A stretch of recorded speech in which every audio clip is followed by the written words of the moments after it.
long will it take to cycle through and get some of the actual prices that Americans are paying to come down? Prices at the store and at the grocery pump? All of the above. Across the board, sure. Well, the president is doing everything he can, obviously, to reduce the cost of living crisis in this country as quickly as possible. Is he though? Does that seem like what he's focusing on? Now, I'm not saying he's not doing anything to get down prices at the grocery pump, where we all go and just a sludge of carbohydrates come out. That's how us peasants kept fed. Thank you, Karoline Leavitt, for the grocery pump nonsense. But the bigger issue is not purely rhetorical, although that is funny and we'll talk about it. It's substantive. They are not actually doing much of anything.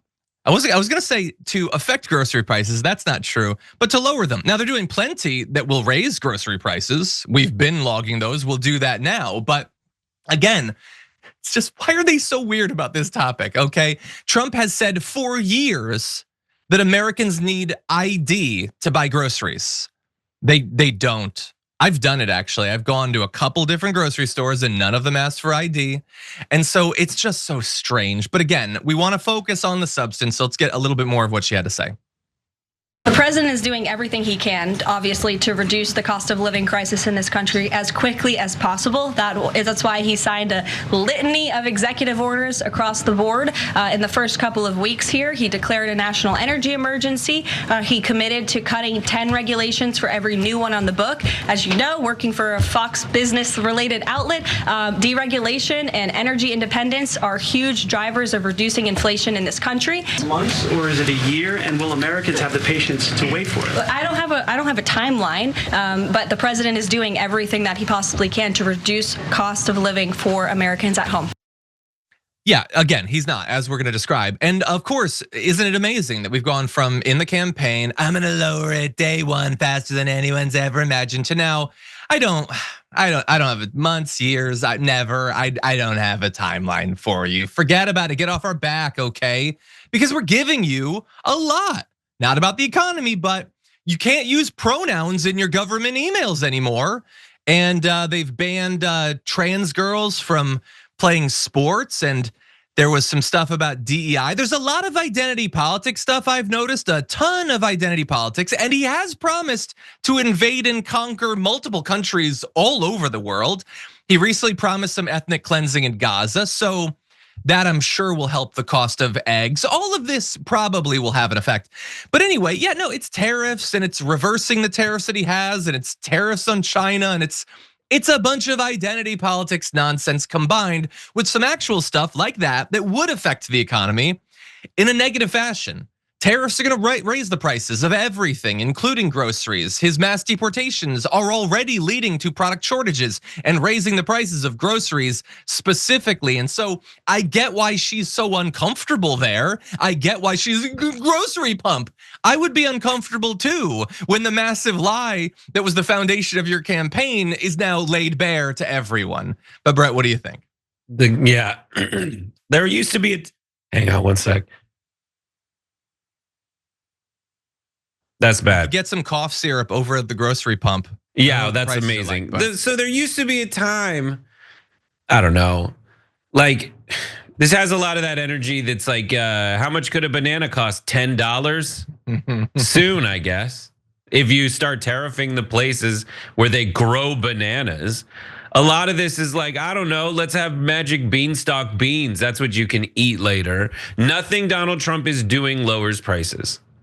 Nothing he's doing. His explicit policy is tariffs.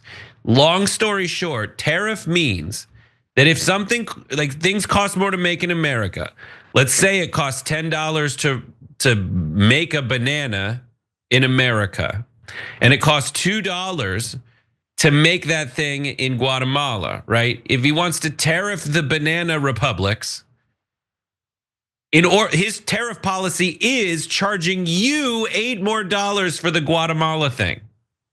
That's you. You have to pay it. And to make matters worse, like the people who buy stuff a lot, that's everybody. But we don't all buy the same. We all buy basically the same amount of stuff. Like we all need the essentials.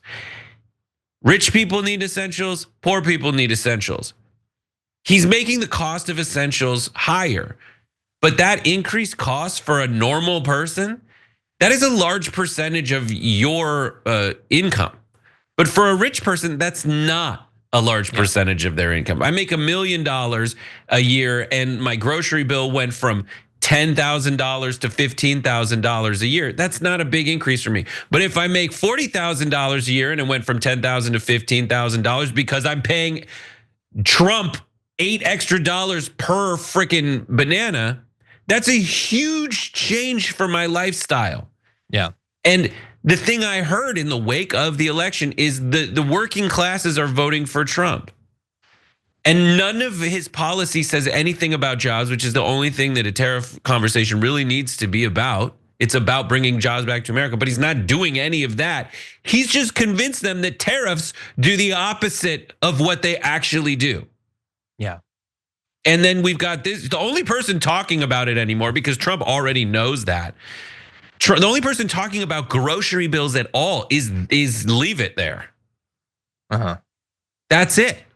She's the only one talking about it. I'm not hearing from anybody because Trump knows it's a toxic conversation for him if he mentions grocery prices at all. So now instead of that, he just talks about tariffs because people think tariffs are good because they replace your income tax, which they never will. And if they do, we're supper effed. Like all of your like coke smoke desire for military spending and magic everything. We can't fund that government you want on tariffs. Yeah, 100%. That said, we do have some breaking news. He has done an executive order to drastically lower the cost of groceries. He has banned plastic straws. I'm not joking. I mean, I am kind of joking, but he also did that. That's what he did today. That's his big thing. Hey, working class, you like that? It's so enjoy weird. That? And here's the thing: some of you will. Some of you are like, the paper straws are bad. I don't like it. It's lib nonsense. And okay, maybe we can agree about that. Maybe they are bad. But this is what he's giving you so that you'll shut the hell up about grocery prices. He is spitting in your eye, and you've got his loogie just dangling from your orb. And if you are happy right now, because yeah, screw those straws, he got you. He got you.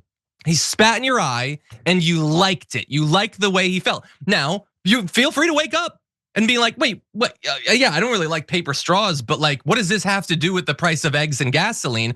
Feel free, you can wake up literally any day. But the fact that you would enjoy him spitting in your eye, that's the weirdest part of all of this. Yeah, and John misspoke earlier. He did mean they banned paper straws. He said plastic, but you saw I got back. Sorry, I totally undercut my entire joke. But yes, they banned paper straws, and also more plastic straws in the environment. That's how you make America healthy again. That's how you do it. More microplastics in our brain, sort of undercutting everything he's saying on all fronts, both the old and the new.